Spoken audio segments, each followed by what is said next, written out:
আপনি চট করে বাংলাদেশে ঢুকে পড়বেন, আপনার ঢুকে পড়ে কষ্ট করতে হবে না। আপনাকে বাংলাদেশেরই জনগণ এই দেশে ফিরে নিয়ে এসে বিচারে মুখোমুখি করবে। আপনি কি সেই ঢুকে পড়ার স্বপ্ন দেখেন? আপনার ঢুকে পড়ার জন্য কষ্ট করতে হবে না।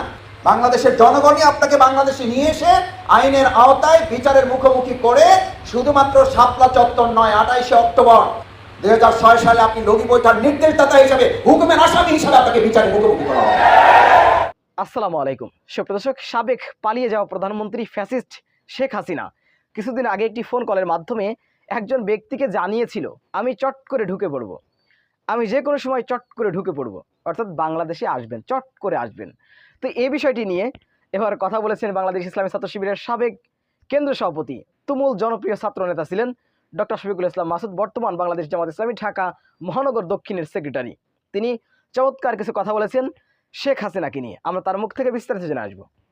আমাদের জাতীয় মসজিদ বাইতুল মোকাররম আজকের জুমাবারেও সেই 15.5 বছরের আওয়ামী দোসরদের প্রেতাত্মারা আজকেও যে নতুন ঘটনা সংঘটিত করেছে, আমরা তার তীব্র নিন্দা এবং প্রতিবাদ জানাই।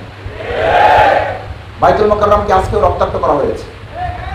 বাইতুল মোকাররমে আজকেও সেখানকার জুতার বক্স, সেখানকার স্ট্যান্ড, এগুলো ভেঙে মুসল্লিদের দিকে ছুরি দিয়ে তাদেরকে হত্যার উদ্দেশ্যে একজন তথাকথিত ইমাম, সেই সময় দোসরদের যিনি সম্পূর্ণভাবে তাদের নির্দেশনা পালন করে আওয়ামী দোসরদের চিন্তা এবং দৃষ্টিভঙ্গি লালন করেছেন, তিনি কিছু ভাড়াটিয়ার লোকদেরকে নিয়ে এসে সাধারণ মুসল্লিদের উপরে যে ন্যাক্কারজনক হামলা পরিচালনা করেছে, আমরা অন্তর্বর্তীকালীন এই সরকারের কাছে দাবি জানাই, দ্রুত সময়ের মধ্যে ওই তথাকথিত ইমাম সহ তার সাথে দোসর যারা, তাদেরকে গ্রেপ্তারের আওতায় নিয়ে আসতে হবে। কারণ বিগত 15টা বছর আমাদের এই বাইতুল মোকাররমটাকে একটা ফিলিস্তিনের মতো করে রাখা হয়েছে।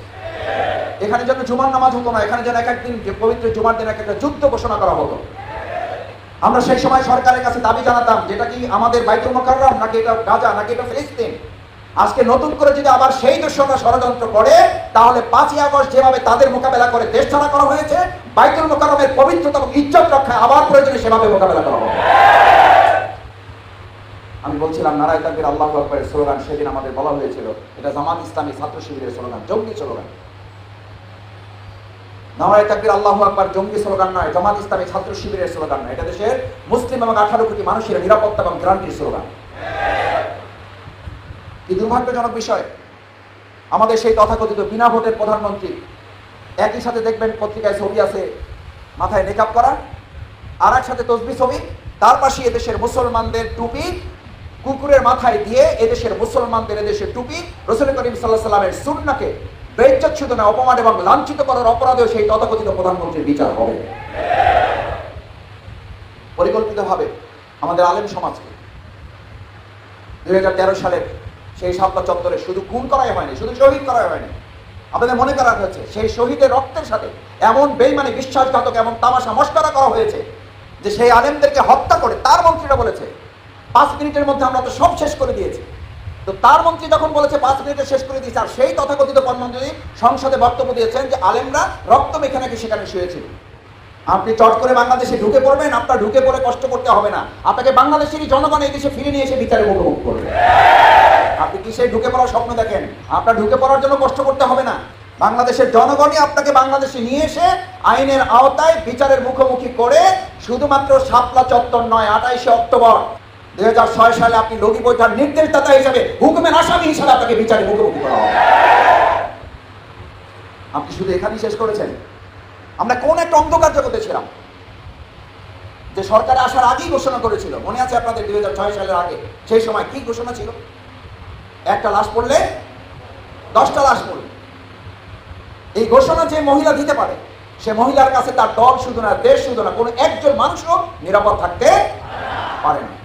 আজকে এই যে একটু আগে আমাদের ইসলামী সঙ্গীত পরিবেশন হয়েছে, আসলে সে শুধুমাত্র জামাত ইসলামী, ইসলামী ছাত্র শিবির আর ব্যবসায়ী আর কতিপয় মানুষদেরকে জিম্মি করে নেয়, লাশ করে নেয়, গোটা বাংলাদেশকে একটা কবরস্থানে পরিণত করে দিয়েছিল, গোটা বাংলাদেশকে একটা জেলখানায় পরিণত করে দিয়েছিল, গোটা বাংলাদেশের মানুষকে জেল আবদ্ধ করে, আমাদের মুখ বন্ধ করে একটা আয়নাগর রচনা করে আমাদের সকলকে একটা শৃঙ্খলার মধ্যে তিনি এমন ভাবে আটকে দিয়েছিলেন, তিনি মনে করেছিলেন 41 সাল পর্যন্ত তিনি ক্ষমতায় স্থায়ী করবেন। আর জনগণের আন্দোলন, তীব্র ক্ষোভ এবং মানুষের বিক্ষুব্ধ মনোভাব এমন জায়গায় নিয়ে গেছে যে আপনি 41 সেকেন্ড কথা ওই দেশে মানুষের সামনে বলে যেতে পারেন নাই। সম্মানিত ভাই এবং বন্ধুগণ, আমাদের দেশের সেই সংকটকালীন মুহূর্তে আপনাদের মনে থাকার কথা, এই তথাকথিত প্রধানমন্ত্রী, বিনা ভোটের, রাতের ভোটের প্রধানমন্ত্রী, যখন আর কোনো দিক থেকে কুলিয়ে উঠতে পারছেন, আজকে সম্মানিত ব্যবসায়ী নেতৃবৃন্দ এখানে আছেন, আমার শ্রদ্ধেয় ব্যবসায়ী ভাইয়েরা এখানে আছেন, আমাদের এই বাংলা বাজার, আপনারা প্রত্যেকে এখানে সাক্ষী। শুধুমাত্র তার দোকানে একটা তাফসীর, কোরআনের একটা তাফসীর লেখার কারণে এখানকার বহু ব্যবসায়ীদেরকে নানা কারণে শুধু হয়রানি না, গ্রেপ্তার করে রিমান্ডে নিয়ে তাদেরকে ক্ষতিগ্রস্ত করা হয়েছে। বাংলাদেশে বাংলা বাজারে আর এরকম কোনো পরিস্থিতি তৈরি করতে দেওয়া হবে না। এখানে প্রত্যেক ব্যবসায়ী স্বাধীনভাবে তার পেশায় তার আদর্শ মতবাদ নিয়ে এখানে ব্যবসা করবে উন্মুক্তভাবে।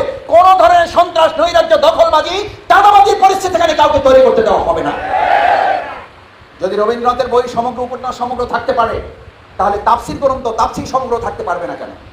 যদি হুমায়ুন আহমেদ রচনা উপন্যাস সমগ্র থাকতে পারে, তাহলে হাদিস খণ্ড থাকতে পারবে না কেন? যদি আপনার অন্যান্য ধর্মের সব গ্রন্থ এখানে থাকতে পারে, তাহলে মহাগ্রন্থ আল কোরআন, হাদিস, ইসলামী সাহিত্য বিক্রির অপরাধে আমাদের বাংলা বাজারের শত শত দোকান মালিককে এখান থেকে দোকান ছাড়া করা হয়েছে, দোকান বন্ধ করে দেওয়া হয়েছে, তাদেরকে ধরে নিয়ে নির্যাতন করা হয়েছে, অর্থনৈতিকভাবে তাদেরকে পঙ্গু করে দেওয়া হয়েছে। আমরা আজকে দ্ব্যর্থহীন কণ্ঠে ঘোষণা করছি, এই বাংলা বাজার 2024 সালের 5ই আগস্ট থেকে যে স্বাধীনতা পেয়েছে, নতুন স্বাধীনতা যুদ্ধের এই স্বাদ যতদিন বাংলাদেশ থাকবে, উন্মুক্তভাবে বাংলা বাজারের ব্যবসায়ীরা স্বাধীনভাবে তারা তার ব্যবসা পরিচালনা করবে, কেউ এখানে বাধা সৃষ্টি করতে পারবে না ইনশাআল্লাহ। ভাইয়েরা, এই স্বাধীনতা আল্লাহর দেয়া বিরাট নেয়ামত। আল্লাহ তাআলা আমাদেরকে স্বাধীন করে পৃথিবীতে পাঠিয়েছে। আমাদের এই স্বাধীনতার পায়ে শৃঙ্খল পরানোর আপনি কে? নতুন করে আজকে স্বাধীনতা যোদ্ধা আমরা আজকে যে বৈষম্য বিরোধী ছাত্র আন্দোলন, এই বৈষম্যের জায়গায় তো ছাত্র আন্দোলন করেছে কেন? শুধু কোটা আর মেধা না, আপনাদের মনে আছে? কোটা আর মেধা এই স্লোগান বাদ দিয়ে পরবর্তীতে 10 দফা দাবি দেওয়া হয়েছে। এই 10 দফা দাবি সর্বশেষ এটা কয় দফা দাবিতে পরিণত হয়েছে? 1 দফা। এই 1 দফা দাবি কখন পরিণত হয়েছে? যখন ছাত্র এবং জনতা উপলব্ধি করতে পারলো যে এই 1 দফা দাবি আদায় না করলে এইরকম 10 দফা না, 15 দফা না, 20 দফা না, 50 দফা দাবি দিয়েও 1 দফার এই স্বৈরাচার সরকার পতন না ঘটালে কোনো দাবি পূরণ করে গোটা বাংলাদেশকে নতুন করে স্বাধীন করা যাবে না। সম্মানিত ভাই এবং বন্ধুগণ, আমরা 2024 সালে 5ই আগস্ট এবং জুলাই এই সময়ের মধ্যে সহ বাংলাদেশের যে সমস্ত স্বৈরাচারী সরকারের বিরুদ্ধে আন্দোলন করতে গিয়ে যারা জীবন দিয়েছেন, আমরা আল্লাহ তাআলার দরবারে তাদের জন্য দোয়া করি, আল্লাহ তাআলা তাদের জন্য শহীদ হিসাবে কবুল করেন।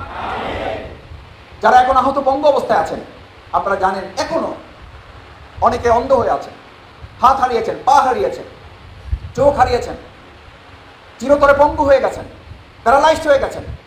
এই যে আহত, নিহত, পঙ্গু, চোখ হারানো, হাত পা হারানো ভাইয়েরা, বোনেরা, বিভিন্ন শ্রেণী পেশার মানুষেরা একটা নতুন স্বাধীনতা আমাদেরকে নিয়ে এসে দিল। আমি আজকে আপনাদের কাছে জানতে চাই, এই জীবন দেওয়া লোকগুলো, এই হাত পা হারানোর, পঙ্গুত্ব বরণ করা ভাইগুলোর সামনে রেখে আমরা নতুন স্বাধীনতার পাহারাদারি করার জন্য আমরা কি রাজি থাকবো ইনশাআল্লাহ? সবাই কি রাজি আছেন ইনশাআল্লাহ? পারবেন ইনশাআল্লাহ? সম্মানিত ভাইয়েরা, কেন স্বাধীনতা অর্জন করা সহজ, স্বাধীনতা রক্ষা করা কঠিন? কারণ তারা জানতো আজকে যারা হাত জাগিয়েছেন আপনাদেরকে আজকে শুধু তারা ভয় পায় না, তাদেরকে আগে থেকেও তারা ভয় পায়। এই আন্দোলন যখন সফলতার দ্বার প্রান্তে, তখন স্বৈরাচারী খুনি সরকার মনে করেছিল বাংলাদেশ জামাত ইসলামী, ইসলামী ছাত্র শিবিরকে নিষিদ্ধ করে দিলে আন্দোলন নিষিদ্ধ হয়ে যাবে, আমাদেরকে থামিয়ে দিতে পারলে আন্দোলন থামিয়ে দেওয়া হবে। আজকে ছাত্র জনতা এবং বাংলাদেশের জনগণকে আমরা স্পষ্ট বার্তা দিতে চাই। সেদিন নিশ্চয়ই আপনারা প্রমাণ করেছেন, জামাত ইসলামী ছাত্র শিবিরকে নিষিদ্ধ করে, আমাদেরকে নিষেধাজ্ঞা দিয়ে, আমাদেরকে ব্যান করে বাংলাদেশের জনগণ থেকে বিচ্ছিন্ন করা যায় না, বরং আপনার এই নিষেধাজ্ঞা আন্দোলন সফল করার ক্ষেত্রে কয়েক গুণ সামনের দিকে এগিয়ে দিয়েছেন। আপনি আমাদেরকে নিষেধাজ্ঞা দিয়েছেন, আর জনগণ এবং ছাত্র জনতা আমাদেরকে বুকে টেনে নিয়ে আন্দোলনকে সফলতার দিকে নিয়ে গেছে। আপনি আমাদেরকে নিষেধাজ্ঞা দিয়ে 1 মাসে রাখতে পারলেন না। আপনি ক্ষমতায় না থেকে 15.5 মিনিট না, 15.5 সেকেন্ডও থাকতে পারলেন না। আর বাংলাদেশ জামাত ইসলামী, ইসলামী ছাত্র শিবিরের লোকেরা আপনার সমস্ত স্টিম রোলারকে উপেক্ষা করে বিরোধী দল হিসাবে আমরা 15.5 বছর আপনার নির্যাতন মোকাবেলা করে এই বাংলাদেশ অবস্থান করছে, 1 সেকেন্ডের জন্য আমরা আপোষ করি নাই। আমাদের নেতৃবৃন্দ ফাঁসির মঞ্চে গিয়েছে, আমাদের বাড়িঘর বুলডোজার দিয়ে ভেঙে দেওয়া হয়েছে, এই বাংলাদেশের জনগণ নির্যাতিত, নিপীড়িত হয়েছে, কিন্তু বাংলাদেশ জামাত ইসলামীর মতো এত অত্যাচার, জুলুম আর কার উপরে করা হয় নাই। এরপরও আমাদের নেতৃবৃন্দ ফাঁসির মুখে, হাসি মুখে মঞ্চ দিয়েছে, কিন্তু আমরা আত্মসমর্পণ করি নাই। কেন করি নাই?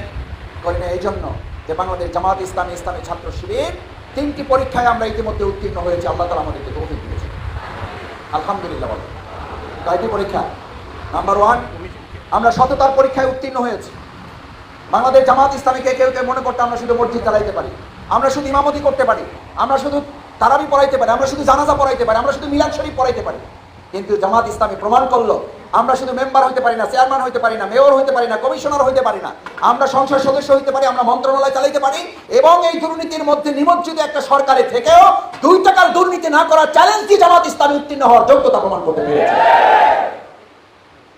আজকে ছাত্র জনতার স্লোগান ছিল উই ওয়ান্ট জাস্টিস। কি চায় তারা?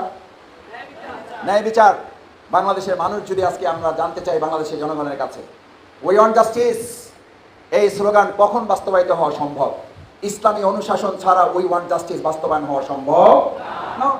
তার অর্থই হলো আমাদের সাধারণ ছাত্র জনতা উই ওয়ান্ট জাস্টিস মানে তারা ন্যায় বিচারের জন্য, ইসলামী অনুশাসনের একটা রাষ্ট্র প্রতিষ্ঠার জন্য, কল্যাণমূলক একটা রাষ্ট্র প্রতিষ্ঠার জন্য আমাদের ভাইরা জীবন বাজি রেখেছে, আমাদের ভাইরা হাত হারিয়েছেন, পা হারিয়েছেন। আমরা বিশ্বাস করি আগামী দিনের জনগণ উই ওয়ান্ট জাস্টিসকে ধারণ করে বাংলাদেশ জামাত ইসলামী ইসলামের নেতৃত্বে একটা কল্যাণমূলক রাষ্ট্র প্রতিষ্ঠার জন্য আগামী দিনে দেশ পরিচালিত হবে ইনশাআল্লাহ। সম্মানিত ব্যবসায়ী নেতৃবৃন্দ, দ্বিতীয় যে পরীক্ষায় বাংলাদেশ জামাত ইসলামী ইসলামী ছাত্র শিবির উত্তীর্ণ হয়েছে, আলহামদুলিল্লাহ। বাংলাদেশ জামাত ইসলামী দেশপ্রেমের চেতনায় আমাদেরকে উজ্জীবিত করার যে ট্রেনিং আমাদেরকে দিয়েছে, দেশপ্রেমের যে চেতনা প্রিয় নবী মুহাম্মদ রাসূলুল্লাহ সাল্লাল্লাহু আলাইহি ওয়াসাল্লামের মধ্যে উজ্জীবিত ছিল। মক্কা থেকে তিনি হিজরত করার সময় বারবার মক্কার দিকে তাকিয়ে বলছিল, যদি আল্লাহ তাআলা নির্দেশ না দিত তাহলে মক্কা তুমি আমার উপরে যত জুলুম করো, মক্কার অধিবাসীরা তোমার উপর আমার উপরে যত নির্যাতন করো, আমি তোমাকে ছেড়ে যেতাম না যদি না কে নির্দেশ না দিত? আল্লাহ নির্দেশ না। এই কথাও তিনি বলেছেন, হে মক্কা, আমি আল্লাহ চাইলে আবার তোমার কাছে বিজয় বেশে ফিরে আসবো। আলহামদুলিল্লাহ। আপনাদের মনে থাকার কথা 2008 সালে যখন ফারাক্কা বাঁধ নির্মাণের জন্য, টিপাই বুক বাঁধ নির্মাণের জন্য যখন পরিকল্পনা করে দেশকে ধ্বংস করার অংশ হিসাবে সিদ্ধান্ত নিয়েছিল আমাদের আধিপত্যবাদী একটা রাষ্ট্র বাংলাদেশ জামাত ইসলামী, সিদ্ধান্ত নিয়ে তার বিরুদ্ধে যখন মাঠে নেমেছে, তার অংশ হিসাবে বাংলাদেশ জামাত ইসলামীর নেতৃবৃন্দকে বিচারিক হত্যাকাণ্ডের নামে ট্রাইব্যুনাল গঠন করে তাদেরকে হত্যা করা হয়েছে। নিশ্চিত থাকুন, ওই ট্রাইব্যুনাল পুনর্গঠন হয়েছে, বিডিআর হত্যাকাণ্ডের দায় আপনাকে ওখানে আসামি করে ওখানেই আপনার রায় কার্যকর করা হবে। আপনি সাক্ষী নেন নাই, আপনি পত্রিকার কাটিং দিয়ে আমাদের বিচার করেছেন, আর আপনার বিচারের জন্য আপনার পরিবার থেকেই সাক্ষী নির্ধারণ করা হবে। আপনার বিচারের জন্য আপনার মন্ত্রী পরিষদ, আপনার সংসদ সদস্য যারা ছিলেন তাদেরকে সাক্ষী হিসেবে দাঁড় করানো হবে। ইতিমধ্যে সেই সাক্ষী পাওয়া যাচ্ছে না? যাচ্ছে না। পত্র পত্রিকায় আসছে, আমরা কিছু করি নাই, আমাদের নেত্রী নির্দেশ দিয়েছিলেন।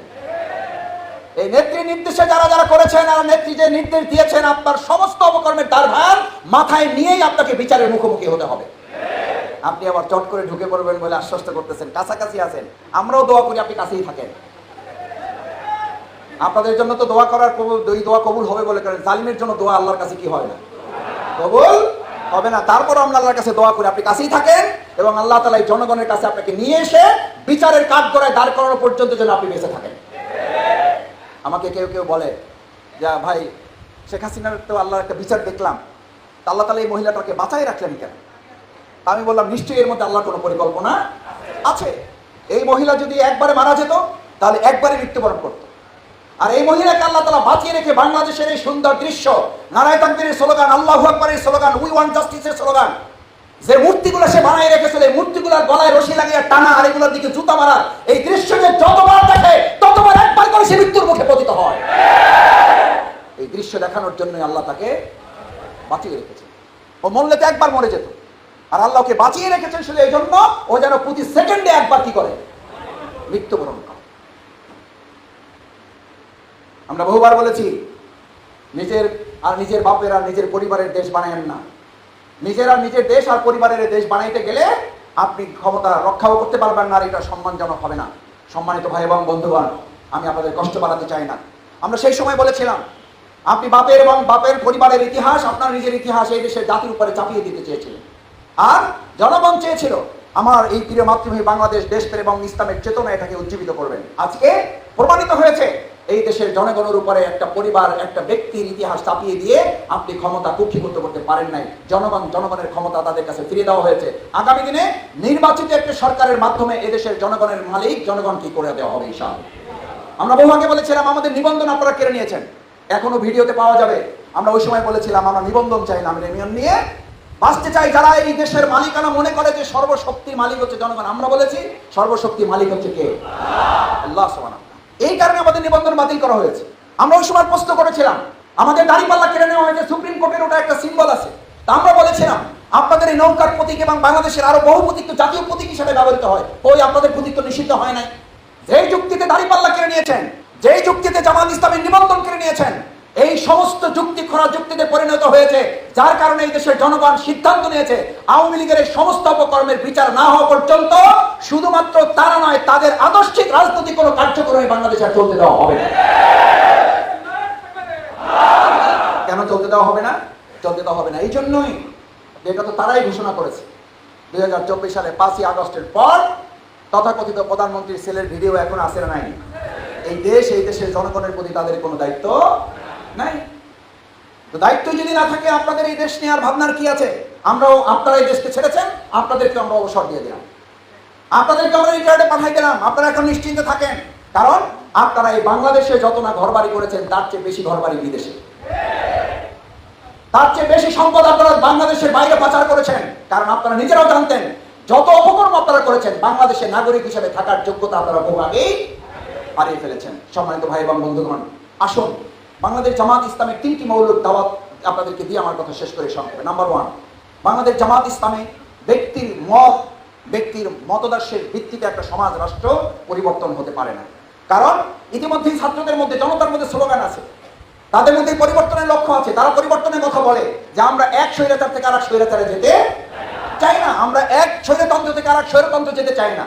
আমার মন বলে বাংলাদেশের জনগণের মধ্যে আকাঙ্ক্ষা তৈরি হয়েছে যে মানব রচিত মতবাদের ভিত্তিতে একটা দেশ পরিচালিত হলে কতটুকু ভালো হতে পারে সেই দেখা ইতিমধ্যে কি হয়ে গেছে। এখন শুধু দেখা বাকি আছে কিসের ভিত্তিতে? ইসলামের ভিত্তিতে। আগামী দিনে বাংলাদেশ জামাত ইসলামী ইসলামের ভিত্তিতে দেশ পরিচালিত পরিবর্তন সাধন করবে ইনশাআল্লাহ। সেই পরিবর্তনের জন্য কি আপনারা কাজ করতে রাজি আছেন ইনশাআল্লাহ? পারবেন ইনশাআল্লাহ সবাই? আল্লাহ আমাদের হাতগুলো কবুল করুন। দ্বিতীয় কথা হচ্ছে, বাংলাদেশ জামাত ইসলামী আমরা কারো উপরে প্রতিশোধ পরায়ণ হতে বিশ্বাস করি না। আমাদের উপরে নির্যাতন হয়েছে, নিষ্পেষণ হয়েছে, এই বিচার আইনগত প্রক্রিয়া হবে। আপনারা ইতিমধ্যে লক্ষ্য করেছেন কেউ এই ভালো পরিস্থিতিটাকে প্রস্তাবিত করার জন্য ঢাকা বিশ্ববিদ্যালয়ে তোফাজ্জল নামে একটা ছেলেকে নির্মম নির্যাতন করে হত্যা করা হয়েছে।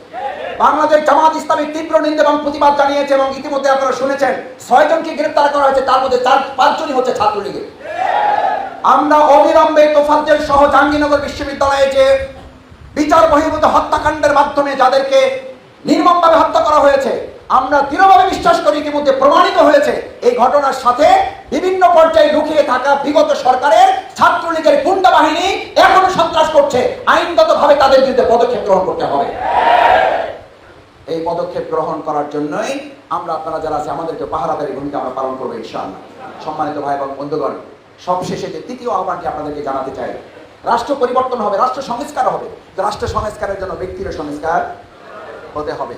আমরা একটা সোনার বাংলা চাই, কিন্তু সোনার বাংলার জন্য আমাদের সোনার মানুষও লাগবে। এই সোনার মানুষ তৈরি করার কাজই করছে বাংলাদেশ জামাত ইসলামী। আমি যদি আপনাদের কাছে আহ্বান জানাই, বাংলাদেশ জামাত ইসলামী এই সূত্রাপুরকে একটা সোনার সূত্রাপুর করতে চায়, এই বাংলা বাজারকে একটা সোনার বাংলা বাজার করতে চায়, এই বাংলা বাজার মার্কেটকে একটা সোনার বাংলা বাজার মার্কেট করতে চায়। সে লক্ষ্যে যদি আমরা সোনার মানুষ তৈরি করার চেষ্টা করি, সেই চেষ্টাকে আপনারা সহযোগিতা করবেন ইনশাআল্লাহ। সেই চেষ্টার জন্য বাংলাদেশ জামাত ইসলামী সূত্রাপুর থানা দক্ষিণ আজকে আপনাদেরকে আহ্বান জানিয়েছে, আসুন আমরা রাষ্ট্র সংস্কার চাই, তার জন্য প্রয়োজন ব্যক্তির সংস্কার। আমাদের রাষ্ট্র সংস্কারের জন্য প্রয়োজন ব্যক্তির পরিশুদ্ধিতা। বাংলাদেশ জামাত ইসলামী সেই পরিশুদ্ধ মানুষ তৈরি করতে চায়, সেই সৎ মানুষ তৈরি করতে চায়, সেই আদর্শের যোগ্যতার ভিত্তিতে মানুষ তৈরি করতে চায়। আলহামদুলিল্লাহ আমরা প্রমাণ করতে সক্ষম হয়েছি।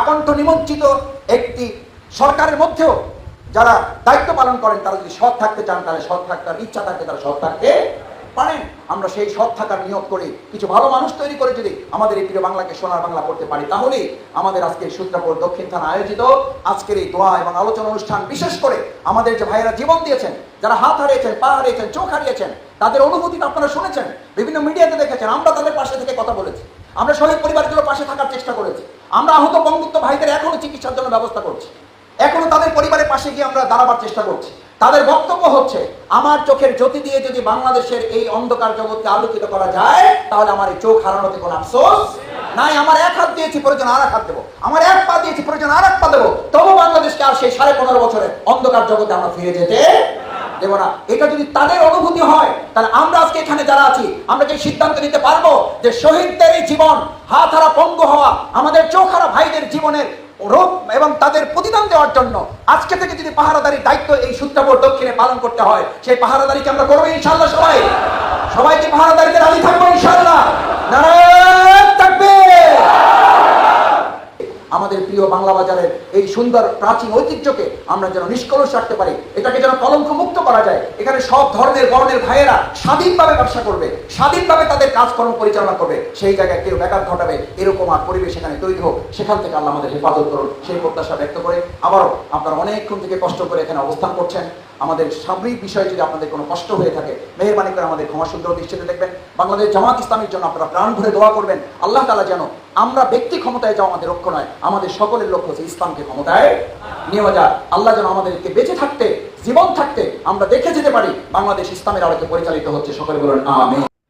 সুপ্রদর্শক, জামাত নেতা ডক্টর শফিকুল ইসলাম আসিদের এই বক্তব্যটি আপনারা কিভাবে দেখছেন, কিভাবে মূল্যায়ন করছেন, অবশ্যই আপনাদের মূল্যবান মন্তব্য কমেন্ট বক্সে জানাবেন। সবসময় সত্য নির্ভর তথ্য পেতে স্বাধীন বাংলা ইউটিউব চ্যানেলটি সাবস্ক্রাইব করে আমাদের সাথে থাকুন। আসসালামু আলাইকুম রহমতুল্লাহি ওয়া বারাকাতুহু।